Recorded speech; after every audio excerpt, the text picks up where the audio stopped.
Sebelum kita membaca, mendengar dan merenungkan firman Tuhan, mari kita berdoa. Allah Bapa kami yang ada di sorga, Allah yang kami kenal, kami sembah dalam Tuhan kami Yesus Kristus. Hari ini kami beribadah, kami telah memuji Engkau. Inilah saatnya kami membaca firman-Mu, mendengar dan merenungkannya. Berbicaralah Bapa kepada kami, karena kami semua sudah siap mendengarkannya. Dalam nama Tuhan kami Yesus Kristus kami berdoa. Amin. Saudara yang saya kasih dalam Tuhan Yesus Kristus, tema firman Tuhan kepada kita dalam Advent yang kedua ini adalah persiapkanlah jalan bagi Tuhan. Firman Tuhan yang melandasi daripada khotbah ini di dalam Injil Lukas pasal 3 ayat 1 sampai yang ke-9. Lukas pasal 3 ayat 1 sampai yang ke-9, demikian firman Tuhan. Dalam tahun ke-15 dari pemerintahan Kaisar Tiberius, ketika Pontius Pilatus menjadi wali negeri Yudea dan Herodes raja wilayah Galilea, Filipus saudaranya raja wilayah Iturea dan Trakhonitis, dan Lisanias raja wilayah Ibilene. Pada waktu Hanas dan Kayafas menjadi imam besar, datanglah firman Allah kepada Yohanes, anak Zakaria di padang gurun. Maka datanglah Yohanes ke seluruh daerah Yordan dan menyerukan, bertobatlah dan berilah dirimu dibaptis, dan Allah akan mengampuni dosamu. Seperti ada tertulis dalam kitab nubuat Yesaya, ada suara yang berseru-seru di padang gurun, persiapkanlah jalan untuk Tuhan, luruskanlah jalan baginya. Setiap lembah akan ditimbun, dan setiap gunung dan bukit akan menjadi rata. Yang berliku-liku akan diluruskan, yang berlekuk-lekuk akan diratakan, dan semua orang akan melihat keselamatan yang dari Tuhan. Lalu ia berkata kepada orang banyak yang datang kepadanya untuk dibaptis, katanya, "Hai kamu keturunan ular beludak, siapakah yang mengatakan kepada kamu supaya melarikan diri dari murka yang akan datang? Jadi hasilkanlah buah-buah yang sesuai dengan pertobatan, dan janganlah berpikir dalam hatimu, Abraham adalah bapa kami, karena aku berkata kepadamu, Allah dapat menjadikan anak-anak bagi Abraham dari batu-batu ini. Kapak sudah tersedia pada akar pohon, setiap pohon yang tidak menghasilkan buah yang baik akan ditebang, dan buah yang tidak baik, yang baik akan ditebang dan dibuang ke dalam api." Demikian jauh pembacaan firman Allah. Kita berbahagia kalau kita mendengar, memelihara dan melakukan dalam kehidupan sehari-hari. Haleluya.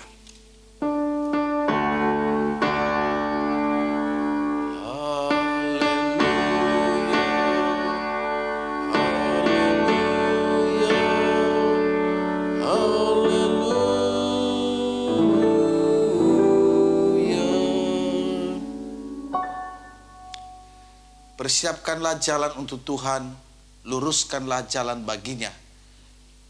Saudara, kalau kepala negara hendak mengunjungi suatu wilayah, biasanya para pejabat setempat bekerja sama dengan tim peninjau mempersiapkan kedatangan raja atau pemimpin negeri itu. Biasanya rute-rute yang dilewati mobil itu diperbaiki. Biasanya jalan-jalan yang rusak, sampah-sampah dibersihkan, kantor-kantor, gedung pertemuan, tempat-tempat usaha akan dikunjungi oleh pemerintah itu akan diperbaiki. Saudara, mereka sungguh-sungguh menyambut kedatangan sang raja. Itulah yang biasa terjadi. Saudara-saudara, jika seorang pemimpin dunia saja layak disambut seperti itu, maka penguasa alam semesta ini harus disambut lebih daripada itu. Dan itulah sebabnya saudara-saudara, kalau kita melihat dalam firman Tuhan yang sudah kita baca tadi, Yohanes Pembaptis yang merupakan peninjau bagi kedatangan Kristus. Saudara-saudara, Yohanes Pembaptis mendorong manusia untuk bersiap menyambut kedatangan Mesias. Mari kita melihat firman Tuhan yang kita baca tadi, Injil Lukas pasal 3 ayat pertama sampai ayat yang ke-9. Saudara-saudara, kalau kita memperhatikan di dalam bagian ini, saudara, bagaimana mempersiapkan jalan seperti yang dimaksudkan Yohanes dalam konteks masyarakat pada waktu itu. Kita melihat dalam situasi politik, ayat pertama, negara pada waktu itu, Palestina, ada di bawah kekaisaran Romawi yang besar, yang membawahi para gubernur dan raja-raja wilayah. Dan kita tahu, saudara, kekaisaran Romawi adalah bukan beragama Yahudi atau boleh dikatakan kafir. Dan pemerintahannya menyusup ke bidang agama, mengaturnya demi kepentingan negara. Sehingga saudara, seharusnya hanya satu imam besar. Namun karena negara mengatur demi kepentingan negara, maka diangkatlah imam besar yang lain. Sehingga waktu itu ada dua imam besar. Kalau kita membaca tadi di dalam ayat yang kedua. Itulah situasi politik. Lalu saudara-saudara, bagaimana situasi agama pada waktu itu? Karena negara diatur karena agama diatur oleh negara, ada campur tangannya dalam keagamaan. Saudara-saudara, yang terjadi adalah hidup keagamaan diwarnai dengan pertobatan-pertobatan semu. Karena negara campur tangan dalam agama. Orang-orang berpikir pada waktu itu, yang penting adalah sebagai orang Yahudi dan keturunan Abraham, itu sudah menyelamatkan. Tidak ada masalah.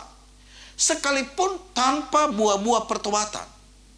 Itu dari situasi agama. Bagaimana situasi politik?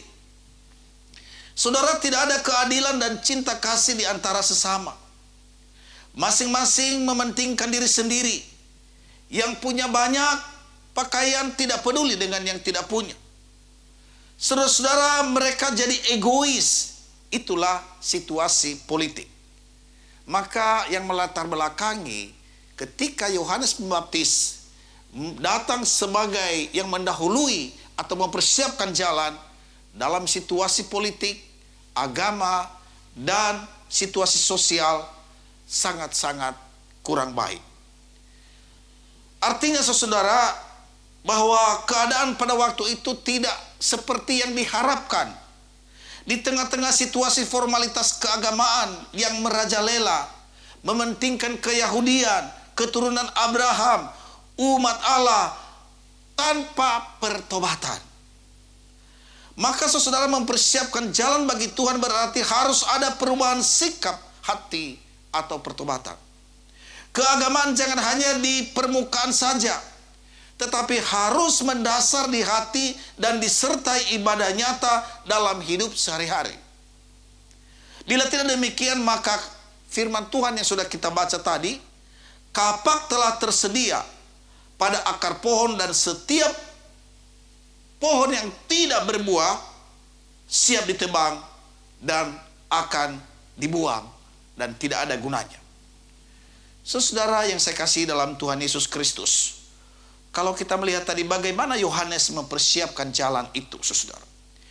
Yohanes Pembaptis mempunyai suatu tugas khusus, yaitu mempersiapkan jalan bagi Yesus.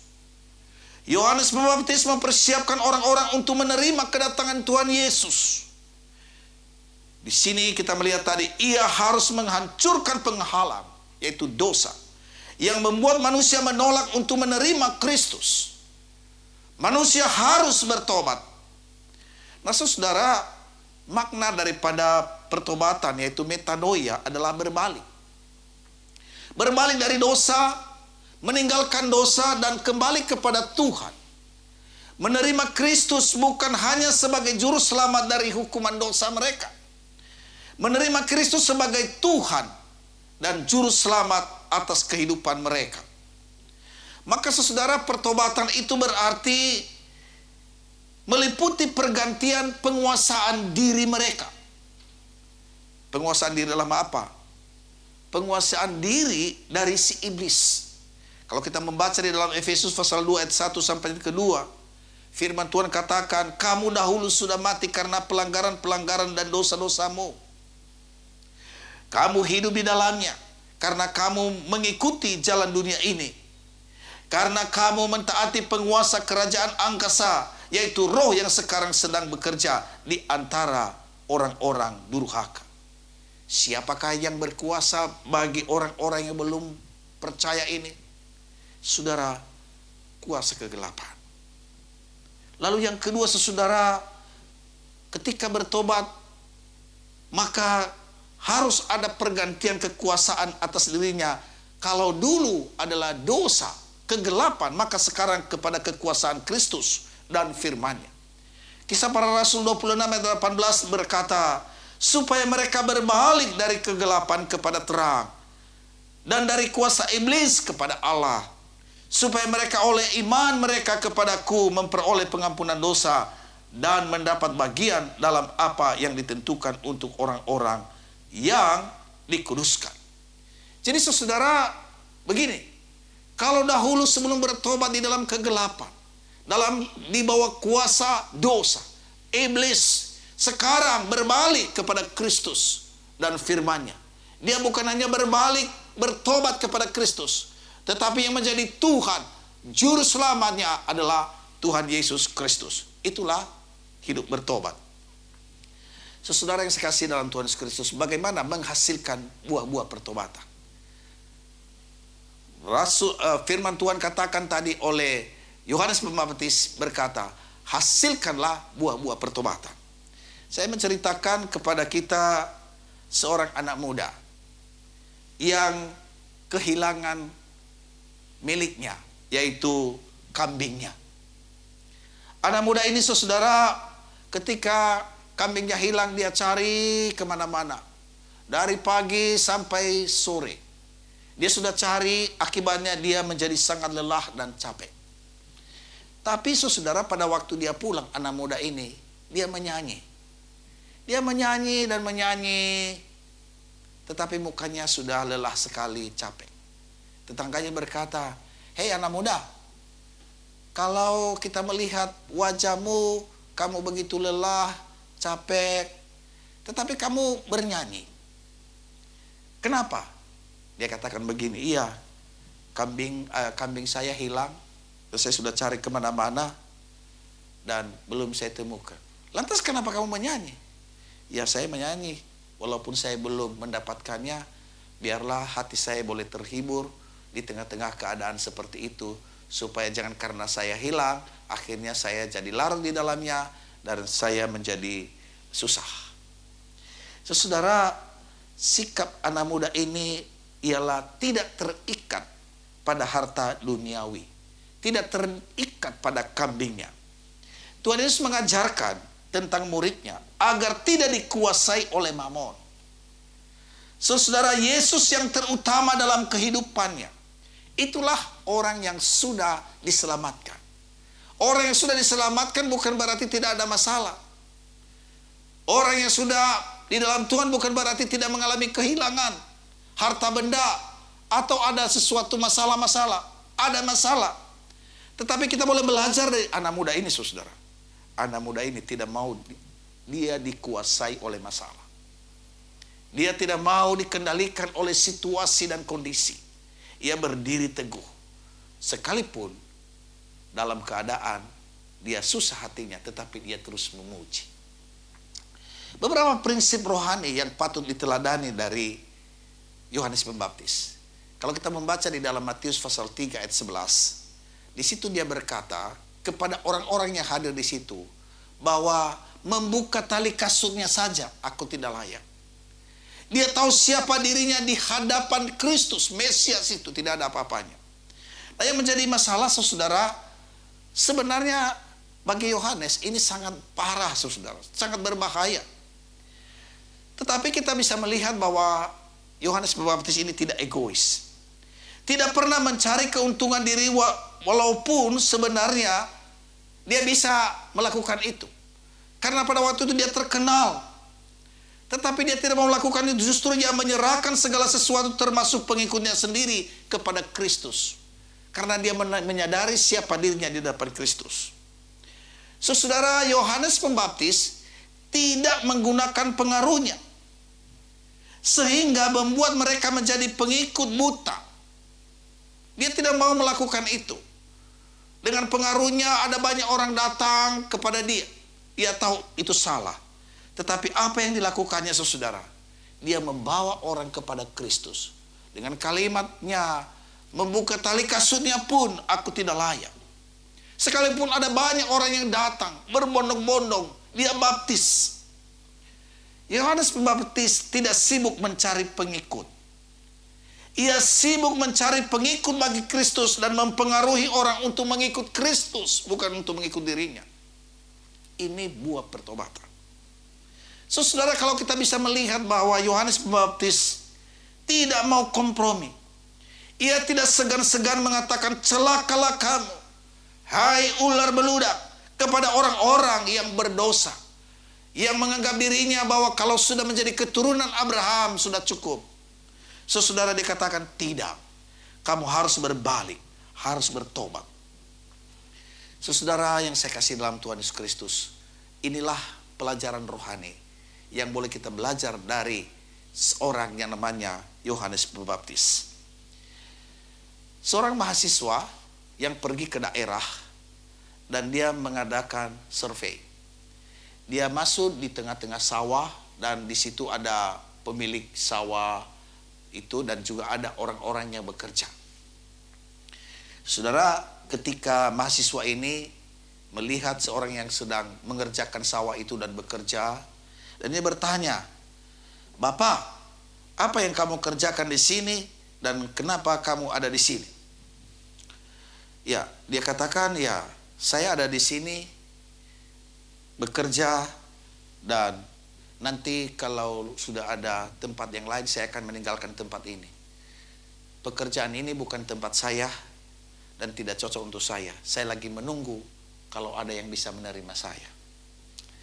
Saudara yang sekasih dalam Tuhan, mahasiswa ini pindah ke yang lain.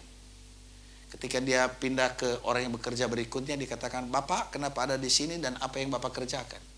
Dia katakan, "Apakah kamu tidak melihat? Saya bekerja di sini untuk mencari makan.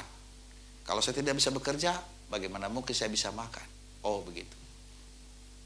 Dia pindah lagi kepada yang ketiga. "Bapak, apa yang Bapak lakukan di sini? Apa yang Bapak lagi sedang kerjakan?" Ya, dia katakan begini, "Saya bekerja di sini. Saya mencangkul sawah ini. Nanti akan ditanam benih. Benih itu akan tumbuh. Dan benih ini nanti akan berbuah menjadi beras. Dan tahukah kamu, beras ini akan dimakan oleh banyak orang. Orang miskin, orang yang lapar, mereka akan makan. Nah, kalau begitu, itu berarti saya telah terlibat di dalam membuat orang-orang itu bisa kenyang oleh karena pekerjaan saya." Saudara, ada tiga model manusia ini. Saudara, yang pertama tadi itu tidak cocok itu bagi orang Kristen ya.